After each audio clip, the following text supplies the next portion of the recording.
I want you to stay till I'm in the grave, till I rot away, dead and buried, till I'm in the casket you carry. Birds of a feather, we should stick together. I know I said I'd never think I wasn't better alone. Can't change the weather, might not be forever, but if it's forever, it's even better. And I don't know what I'm crying. I don't think I could love you more. I love you more, but maybe I'm longing till the day that I die, till the day that I die. Good morning, YouTube. Welcome back to the channel. Today we're gonna do what I eat in a day. Maybe not every single meal, but I'll at least walk through what I eat in my mornings and afternoons.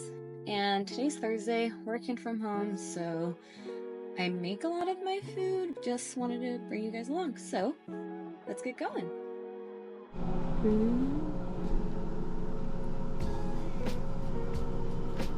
Okay, I just want to explain my calendar a little bit. So, as you can see, I pretty much only get one full day off right now. So, last week I ran 4 days because I had a long run. This week I will run 5 days, and it will probably be 5 days until the Chicago Marathon, to be honest. So, not doing too many like long ones, but I do a track workout. This one's a little bit faster than usual, and then these two are like zone 2 workouts. And then I do work out in the evening too, so this is my current split. Sometimes if I'm just not feeling like doing anything, I'll just do 45 minutes of spin and hit sauna. So morning run, evening split, and pursue the habits of the ideal person you want to be every day. Every day.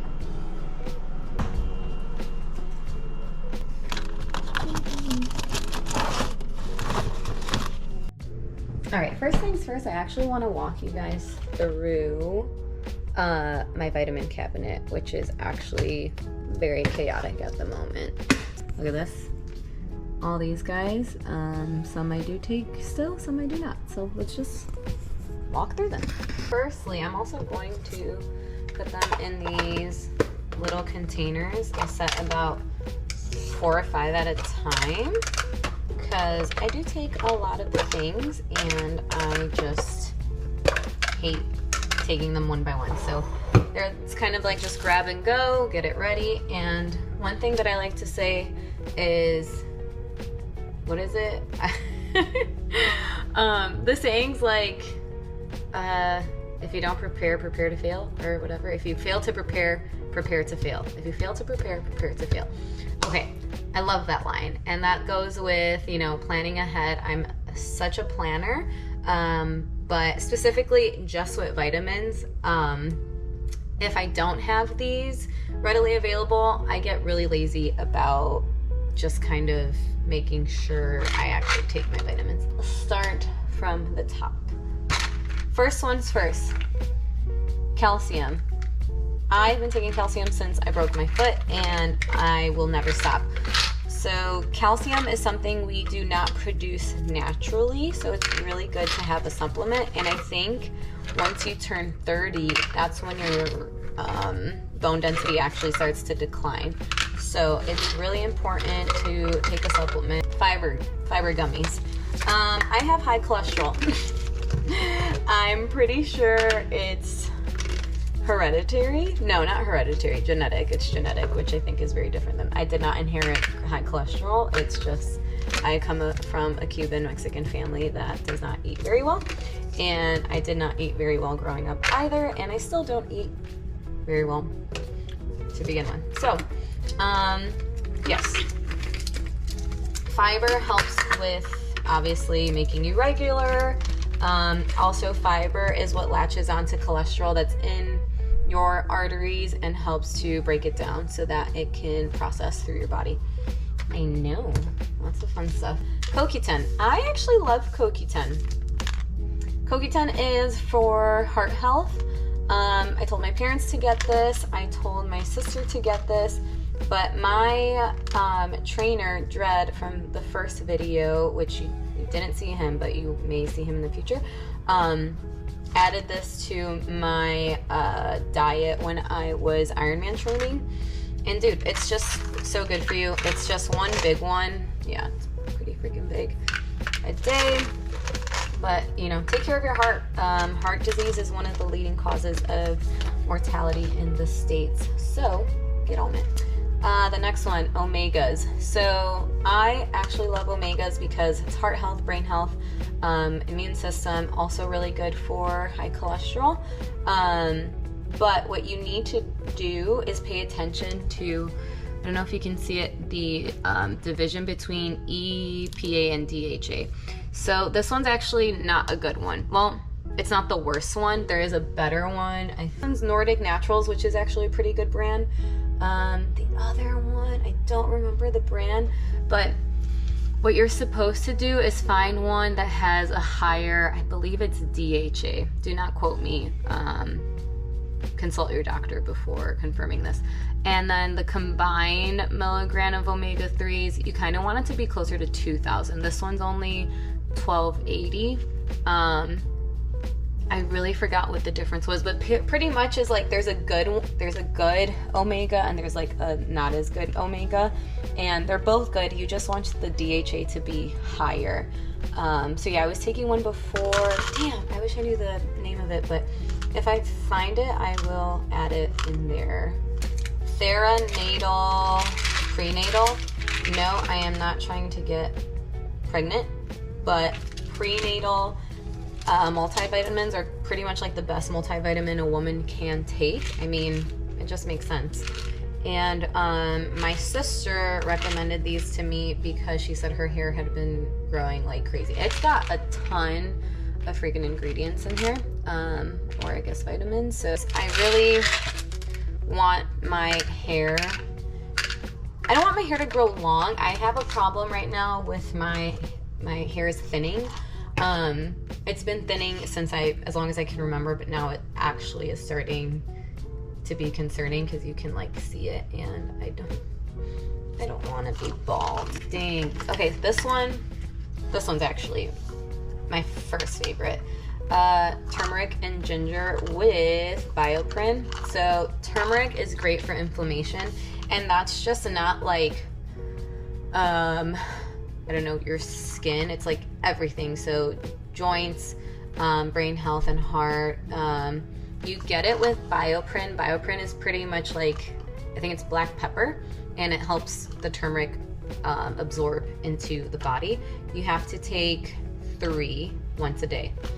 Oh, and I've been taking this for probably 8 years or something, consistently, very consistent with my turmeric. I used to have really bad knee problems, and I'm 100% convinced turmeric was the one that. Vitamin D3. To be honest, I don't remember all the benefits, but it says vitamin D plays a role for healthy bones, teeth, muscle function, and immune support, known as the sunshine vitamin. These are 5,000 IUs, so I take 2 of them because I like to take 10,000 IUs. I think you can find some that are already 10,000 IUs, but they're very tiny. Like, they're not anything big. So B complex. This one is relatively new to my vitamin concoction. And yeah, this one helps with cellular energy. The reason I got this was because I was listening to a podcast with Dr. Rhonda Patrick, and she, I think, specializes with athlete medicine or sports medicine. And she was saying that she was like hyping herself up on B vitamins. I was like, why? Let me go look that up. And apparently it's really good for endurance athletes. So I figured I might as well just add it to the concoction. Again, ginkgo biloba. This one's for brain function and circulation. My mom's been giving it to me forever. Ginkgo Ginkgo biloba is a natural plant extract. Honestly, I've been working a lot, like one of my focuses with some of my vitamins is brain health. And the reason that is one, I was diagnosed with multiple sclerosis in 2021, which I know you can't heal, or you cannot heal brain lesions, but you can prevent more from happening. And at the moment, I'm very blessed that I'm fully functioning. I mean, I'm able to pretty much be normal with my medications and through health and fitness. I just figured to prevent more lesions from happening, I feel like I can do whatever I possibly can, and that is my vitamins. I'm feeling a little spicy today for breakfast. By spicy, I mean I'm gonna have a piece of bread instead of oatmeal today. I want to explain to you guys too. Oh, hold on, let me check what time my physical therapy is today. 12:30. Ooh, okay, I can leave at 12. Perfect. I did eat pretty bad last night and had pizza for dinner, but that's okay. Anyways, I do not count my macros anymore. Used to be really big about that, and I just got tired of it. But I will say it is probably the best freaking way for you to really make progress on any sort of weight loss journey. I'm mostly focused on just keeping energy through for all my workouts. And I'm gonna have 2 eggs with some egg whites for breakfast, a piece of toast with like the worst fucking jam you can have, or jelly you can have. But I don't eat this all the time. Like, I have a piece of toast maybe once every 3 weeks. But I do have a sandwich maybe once a week. But sourdough, right? Yeah, sourdough. Made from scratch at good old H-E-B, which H-E-B is overrated. Don't tell your mama, but I do not love H-E-B. I also have a toaster. Bro, who has a toaster anymore? This girl. I do put them back in here. I don't know.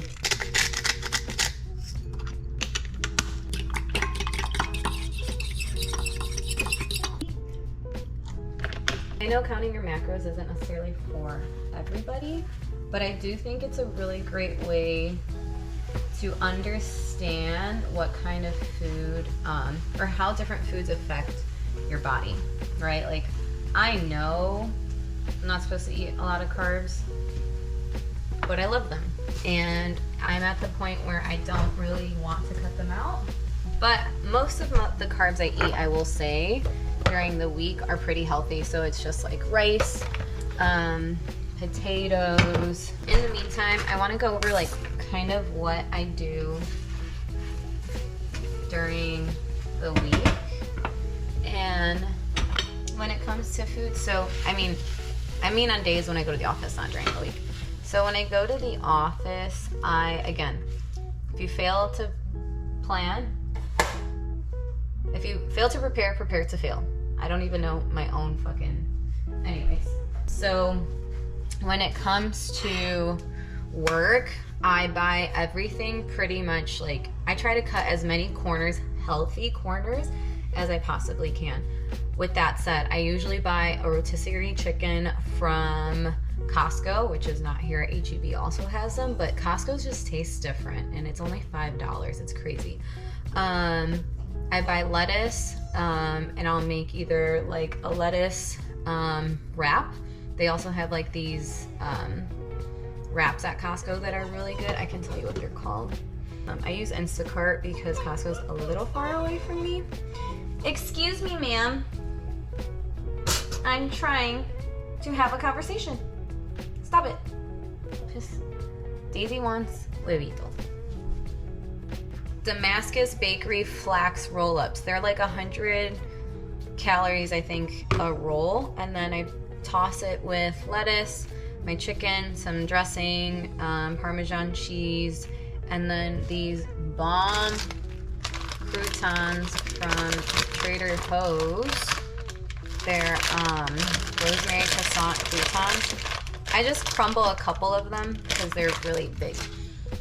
And wrap that up. That's usually my lunch when I'm working from home or when I'm in the office. If not, if I'm feeling super lazy that week, chicken and rice, baby. Cut whatever healthy corners you can. Make this easy for you and you'll be more successful. That is like my plan, my theory when it comes to diet.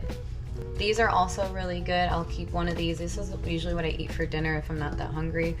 My other rule of thumb is if it's a vegetable, you can eat as much of it as you want. And if it's a fruit, you gotta be a little careful. But if you're like bodybuilding, you have to be careful with fruit. If you just want to be healthy, you want to like, I don't know, curb a sweet craving, have some fucking fruit, man. Like, I love having watermelon. I love having strawberries to throw in a yogurt. This one specifically, vanilla Greek yogurt from H-E-B, tastes like ice cream. I swear. Another thing I make easy, breakfast. So I was listening to another podcast recently. I can't remember the doctor's name, but it was an Andrew Huberman podcast. They had a woman on, and she also specializes in sports medicine, but with women. So insightful. It's so great that it was like gender specific, because as a woman, I know I can't train like a man. Like, I don't have the strength. I am very committed to what I do, but I just don't have the physical strength. Also, I have a fucking job. Like, I have to work. I know it might not seem like I work, but I work. She pretty much spoke about how you can use your hormones to your benefit. But one thing she mentioned about women is that it's more important for us to ingest protein before a workout and within 45 minutes after finishing a workout. So what I do is I've got two choices. I've got these protein bars from Costco. They're 10 grams of protein. Then there's the Holy Grail Fairlife, 30 grams of protein. I'll have like like half of this before a workout. I definitely have a full one after a workout. The other thing I saw recently was these, 140 calories, 23 grams of protein, but it's cool because it's more yogurty rather than milky. Yes, breakfast, going back to breakfast. One of these and a banana as I'm driving to work.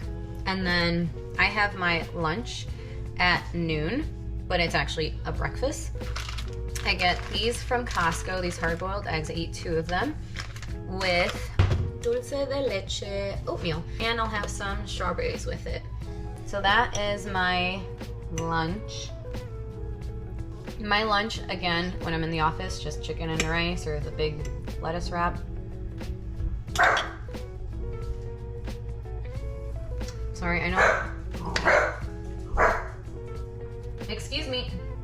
I'm not a huge snacker, but if I do snack, I try again. Yogurt, fruit, I've got watermelon usually handy.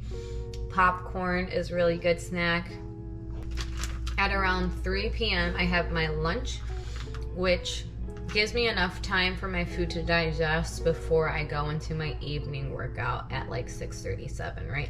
Also, it's not really good for you to be eating so late. I have an Oura ring, not on right now, but it affects your HRV and your sleep if you eat too late. So it's best to stop eating about like 2 to 3 hours before you lay horizontal. So that's why I just usually have a yogurt, because I end up my workout, I'm probably finished by like 8 o'clock. And then after I shower and do everything, like, I just don't really have, one, the energy to cook or the appetite. So that's where these yogurts come in. Other than that, I'm not really strict on the weekends. Really, like Friday through Sunday, I'm like not that strict.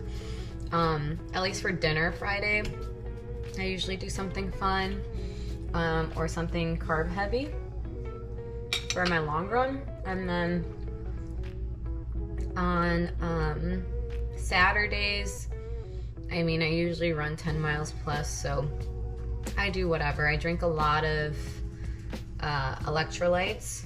Oh, I should show you guys my favorite ones. Oh, last thing. So, as some of you may know, I'm running the Chicago Marathon. I am officially 9 weeks out. Less than 9 weeks out. And I would really love your support. I'm gonna put the link below for you to donate to Special Children's Olympics. And the reason why I'm running for Special Children Olympics is because I've done some work with them here. It's a nationwide, I think it's actually international, but this one's for the Chicago sector. Anyways, I work a lot with them through my office, and I just know what sports and athletics have done for me and for my mental health, for my physical health, and for my overall well-being. And I feel so passionate about having, like, that everybody needs to have access to this, right? I mean, I thought running was free when I first started. Clearly it's not, you know. Having the right space and environment. We're fortunate enough, I live in a city where I can run on the trail safely. You know, these are people that have mental and physical disabilities, and they need to be in a space where is safe for them, that allows them the opportunity to explore any sort of sports that they want to, and is exciting and fun. So I just think it's important that everyone has opportunity to have the same feelings that I have and have the opportunity to showcase that. So please click the link in the description box to support Special Children's Charities, hashtag Team Special O, because of Special Olympics. And yeah, I mean, it was an Olympics year, you know. Just imagine, like, the tears that this brought to our eyes. Imagine how that would be for somebody with special needs. Okay, so yeah, again, thank you again. Like, comment, subscribe, turn notifications on, share, whatever, please. And see you guys next time.